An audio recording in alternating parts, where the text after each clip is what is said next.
नमस्कार, स्वागत है आपका। आप देख रहे हैं अपना उत्तर प्रदेश और मैं हूं आपके साथ अनाया शर्मा। शुरुआत करेंगे उत्तर प्रदेश की आज की तमाम अहम खबरों के साथ। उत्तर प्रदेश के सूचना और जनसंपर्क विभाग के निदेशक शिशिर सिंह ने मतदान किया है। उन्होंने पत्नी और दोनों बेटों के साथ मतदान किया। लखनऊ के गोमती नगर स्थित एनी बेसेंट स्कूल में उन्होंने मतदान किया है।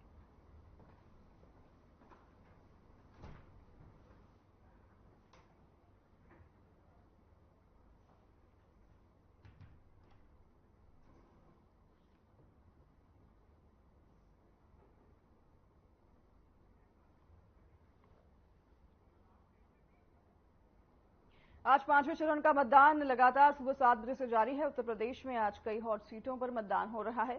वहीं सभी लोग अपने मताधिकार का प्रयोग कर पहुंच रहे हैं।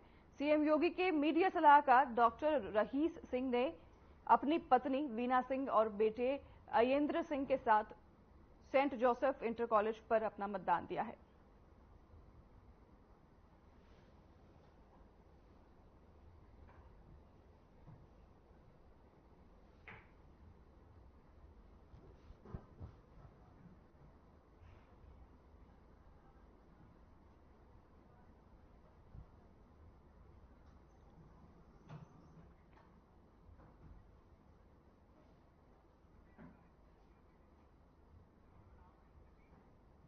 उत्तर प्रदेश के सीएम योगी आदित्यनाथ के सलाहकार अवनीश अवस्थी से हमारे चैनल हेड ब्रजमोहन सिंह रघुवंशी ने खास बातचीत की। इस दौरान उन्होंने क्या कुछ कहा, आइए आपको सुनाते हैं।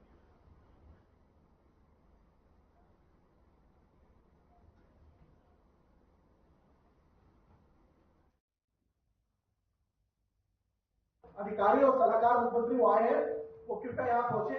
Sir thank you so much for coming over here, giving a special time over here. Sir please. जी नमस्कार। मैं अभी प्रधान जी को सुन रहा था, आपको भी मैंने सुना। तो प्रदेश के बारे में, हमारे माननीय मुख्यमंत्री जी के बारे में, प्रदेश के विकास के बारे में, प्रदेश के लोगों में क्या चाह है, क्या हमारा प्रदेश कैसा दिखाई दे।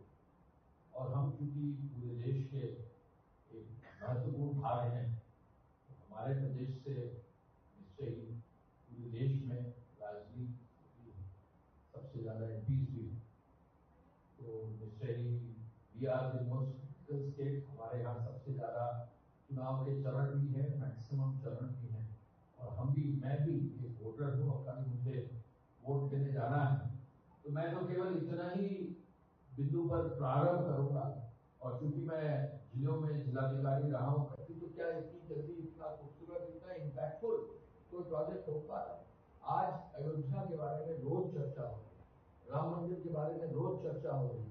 क्या ये जो पूरी कहानी राम मंदिर की, मैं तो वहाँ कलेक्टर भी रहा हूँ हैदराबाद अयोध्या में 97-98 में, मैं नहीं सोच सकता था कि कभी ऐसा होगा कि अयोध्या से इंटरनेशनल फ्लाइट चलेगी। और प्रधानमंत्री जी ने उसका भी शुरुआत किया। ये जो मेरे ही सामने, हम लोग भी अच्छे बैकग्राउंड से, इंजीनियरिंग बैकग्राउंड से, IIT कानपुर में पढ़े हुए हैं, हम लोग भी सोच रखते हैं अफसर के रूप में, लेकिन हम लोगों की सोच से भी परे था कि अयोध्या में इंटरनेशनल एयरपोर्ट होगा। अयोध्या में पूरे देश की ट्रेनें आएंगी, वंदे भारत टाइप की फास्ट ट्रेन आएगी, जो 5 से 6 घंटे में जो है दिल्ली से अयोध्या सीधे पहुंचा देगी। कल 70-80 लोग का एक ग्रुप आया, पूर्व राष्ट्रपति जी के साथ पूरी ग्रुप आया, पूरी ट्रेन से आया। और आज ट्रेन से, कल ट्रेन से निकल गया, एक दिन में आया, एक दिन में निकल गया। ये कभी सोचा नहीं जा सकता था।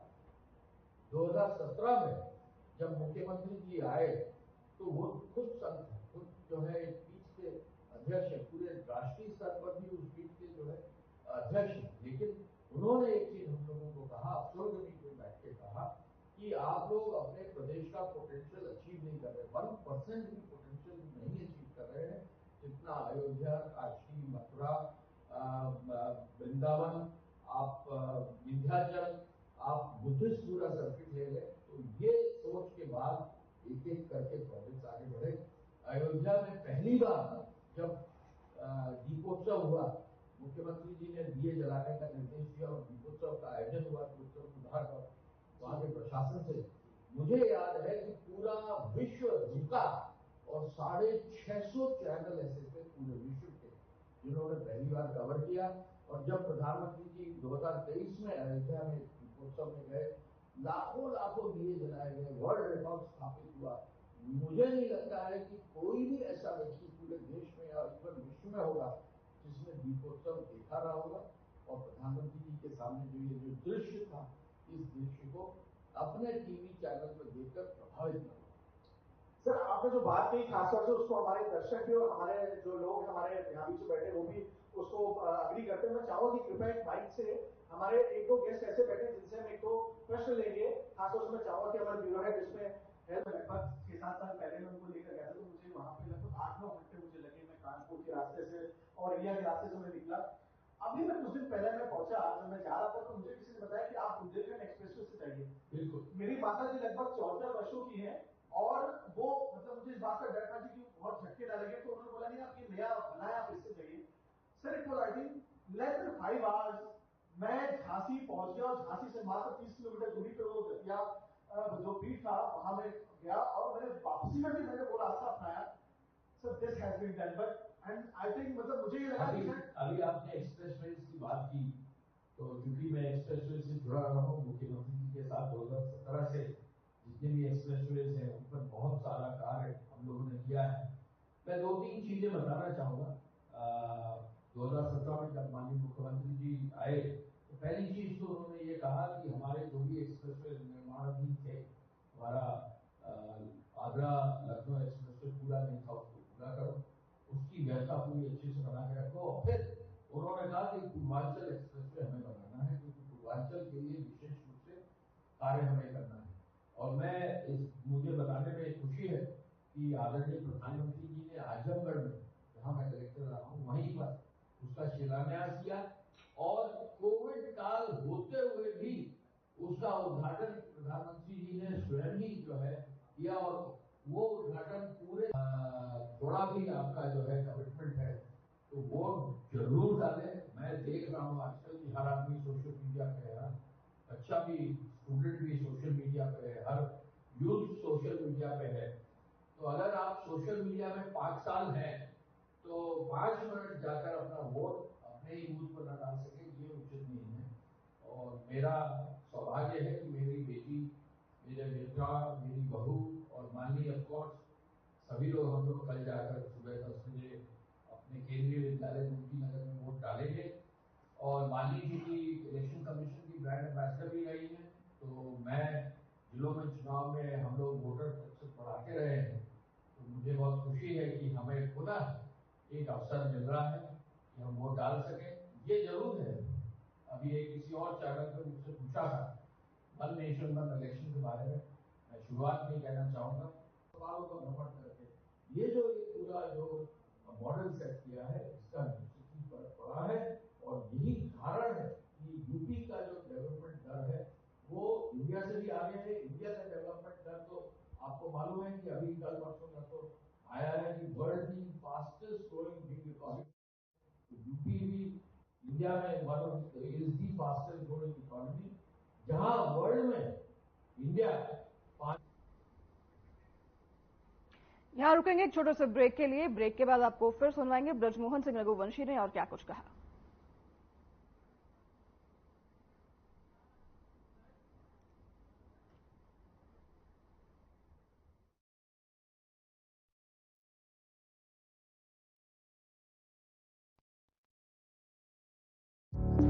Through constant innovation, the group provides its clients with value-added, environment-friendly products. We are committed to provide quality products and services at optimum cost with the continuous improvement in the quality management system. Producing high-value paper, making us India's largest producer of branded papers, fine papers and packaging broad segments. Focused on customers in all our operations. Hence, extensive investments are made towards people and people practices. KRPL world's leading eco-friendly paper from agro residue.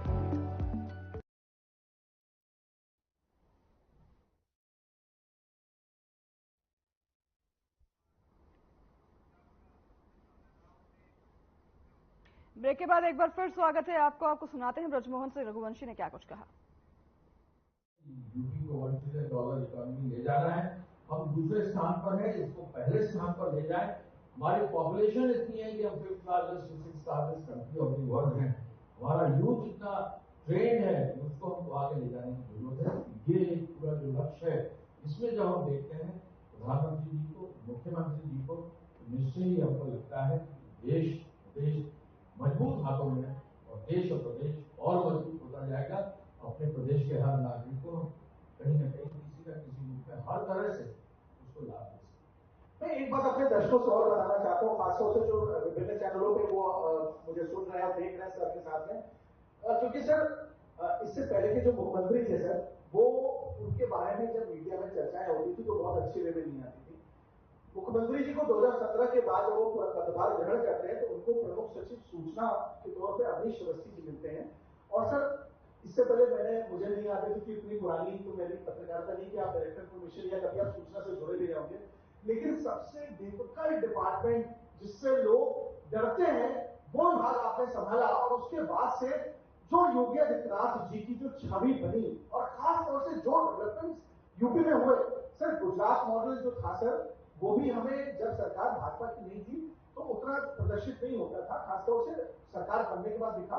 लेकिन UP का जो model है, जो development का model है sir, वो बहुत कुछ देखने को मिले, ना कि देश में लेकिन देश के बाहर भी सर। देखिए, यूपी में जो डेवलपमेंट मॉडल है और प्रधानमंत्री जी का मार्गदर्शन है, मुख्यमंत्री जी का जो है पूरा एफर्ट है, ये कह लीजिए इट इज फॉर्चुनेट कि उत्तर प्रदेश में केंद्र की सरकार और राज्य सरकार एक है। जो डबल इंजन जो कहा जा रहा है, it is not just a slogan, it is an actual thing which is working on the ground. कभी भी उत्तर प्रदेश में 2017 से पहले मेरे जान में तो कभी ऐसा हुआ नहीं कि केंद्र और राज्य की सरकारों में इतना अच्छा कोऑर्डिनेशन रहा है जितना अच्छा आज का कोऑर्डिनेशन। आज की तारीख में प्रधानमंत्री जी एक विधा से इशारा करते हैं और प्रदेश में मुख्यमंत्री जी उसको इंश्योर करते हैं कि ग्राउंड पर काम हो। मुझे तो एक प्रोजेक्ट के बारे में जानकारी है, तो हम ही लोगों ने उसको धर्मार्थ कार्य, ये मुख्यमंत्री जी की सोच और प्रधानमंत्री जी का जो आशीर्वाद है उसके तहत हुआ है। फिर मुख्यमंत्री जी का ये था कि हम बुंदेलखंड के लिए जरूर हमें एक अच्छा इंफ्रास्ट्रक्चर देना है। बुंदेलखंड को भी, एक्सप्रेसवे को भी प्रधानमंत्री जी ने शिलान्यास करके उसका उद्घाटन किया। वो भी काम शुरू हो गया और समय से पहले पूरा हुआ। आज बुंदेलखंड एक्सप्रेसवे पूरे बुंदेलखंड के क्षेत्र को, वहाँ के औद्योगिक विस्तार के क्षेत्र को भी आगे बढ़ा रहा है। और फिर मुख्यमंत्री जी का कुंभ के पहले एक निर्णय था कि हम पश्चिम को पूरब से जोड़े, और तब उन्होंने गंगा एक्सप्रेसवे जो पहले एक बार प्रयास की गई थी और सफल नहीं हुए थे, उसका एक नया खाका तैयार करके जहां दिल्ली से मेरठ 16 लेन का एक्सप्रेसवे खत्म होता है, उसी पॉइंट से गंगा एक्सप्रेसवे को शुरू करके प्रयागराज तक ले जाने का निर्णय कुंभ में लिया। वो सबसे बड़ा प्रोजेक्ट उत्तर प्रदेश का 45 से 46 हजार करोड़ का है। वो कार्य भी बहुत, मुझे खुशी बताने में, बहुत तेजी से हो रहा है और उसके जो निर्माण कार्य है लगभग 40-45% होने में चारों उसके जो पार्ट्स है वो कंप्लीट है। कोशिश हमारी ये है कि 2025 तक उस कार्य को हो जाएगा। ये जो एक्सप्रेसवे का नेटवर्क अब पूरे उत्तर प्रदेश में आया है तो विदेशी भी आते हैं, देश के अन्य भाग से जब लोग आते हैं तो निश्चय ही उसका बहुत फर्क पड़ता है।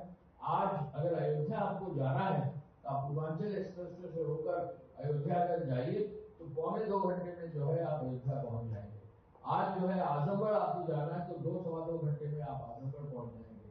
और एक मुझे बताने में खुशी है कि गर्मी का मौसम है, बच्चों की छुट्टियां हैं, आजमगढ़ में बहुत ऐसे परिवार हैं जो दिन में सुबह आजमगढ़ से निकले, यहाँ पर विभिन्न मॉल्स में अपने बच्चों को घुमाया और यहाँ पर एंजॉय किया और शाम तक उसी एक्सप्रेसवे के माध्यम से वापस चले जाते हैं। उद्योग विभाग जो है हमारे जो औद्योगिक विभाग का पूरा व्यवस्था है, मुख्यमंत्री जी ने कहा है कि इन एक्सप्रेसवे के किनारे अब नए औद्योगिक क्षेत्र स्थापित हों।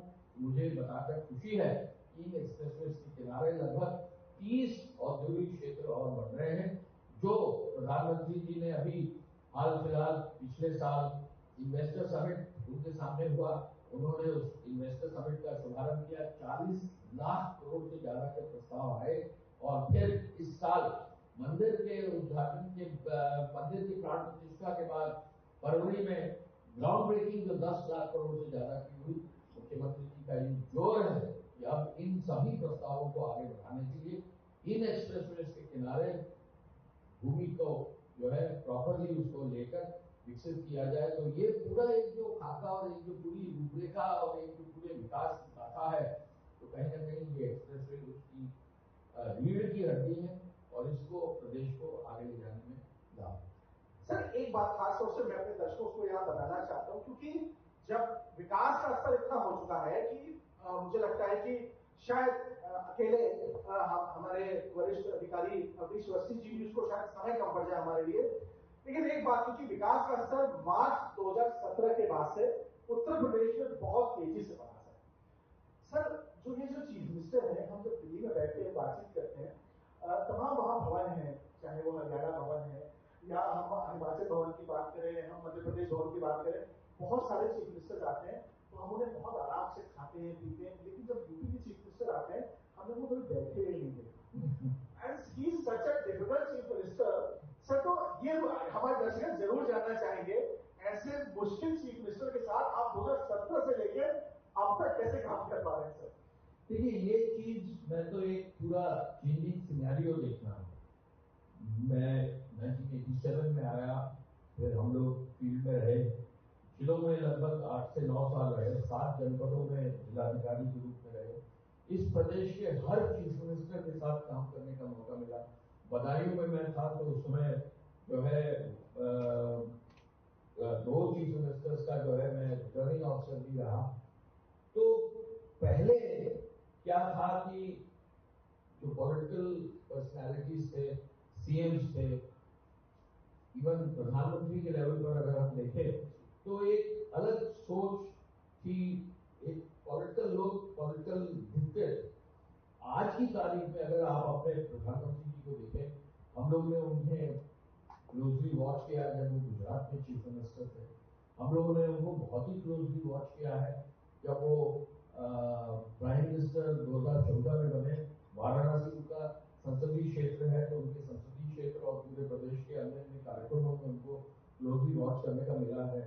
और हम इंटरनेशनल लेवल पर भी देखते हैं, इतनी मेहनत करने वाला जो है कोई व्यक्ति दिखता नहीं। हम लोग को खुद इंस्पिरेशन होती है कि जो व्यक्ति 24 घंटे काम कर रहा है, 365 दिन काम कर रहा है, कभी छुट्टी पर नहीं जा रहा है। और डेवलपमेंट की बात जब हम करते हैं तो नेशनल फोरम में वहां की मीडिया में जो परसेप्शन है, मैं चाहता हूं कि एक बार आप उसके विषय में अगर कोई सवाल आप ले सकें, क्योंकि ये ऑडियंस के बीच में से सवाल आना चाहिए। और हम पहला सवाल एक आपकी तरफ से, खासतौर से नेशनल मीडिया में जो सर ने बात कही, और आप मनमोहन जी एक चीज पर मैं जरूर सवाल लेने से पहले कहना चाहूंगा, आपने एक सूचना विभाग के बारे में बात की। आज की तारीख में वर्ल्ड ओवर अगर लीडर्स देखे जाए, और अभी आपने अपने प्रधानमंत्री जी को मीडिया से इंटरेक्ट करते हुए देखा होगा, मैंने तो नहीं देखा कि पूरे विश्व के जो बड़े बड़े देश हैं उसमें कोई ऐसा लीडर है जो मीडिया के हर चैनल से इंटरेक्ट कर रहा हो। और मैं योगी जी के लिए, मुख्यमंत्री जी के लिए कहूंगा कि पहली बार जब उनका हमारा जो है किसी चैनल से 2-3 चैनल्स के साथ इंटरेक्शन की बात आई, तो हमने उनसे कहा कि सर क्वेश्चन मंगा लें, डिटेल्स मंगा लें। बोले उसकी चिंता करेंगे। हम लोगों ने कहा राम मंदिर पर कोई अगर प्रश्न पूछेगा तो क्या होगा, बोले उसका चिंता नहीं करो। ये जो कन्विक्शन होता है नेशनल लीडर में, योगी जी में जो हमने देखा है, ये कन्विक्शन है। चलिए इसी बीच रुकेंगे छोटे से ब्रेक के लिए। ब्रेक के बाद आपको फिर सुनाएंगे ब्रजमोहन सिंह रघुवंशी ने और कुछ क्या कहा।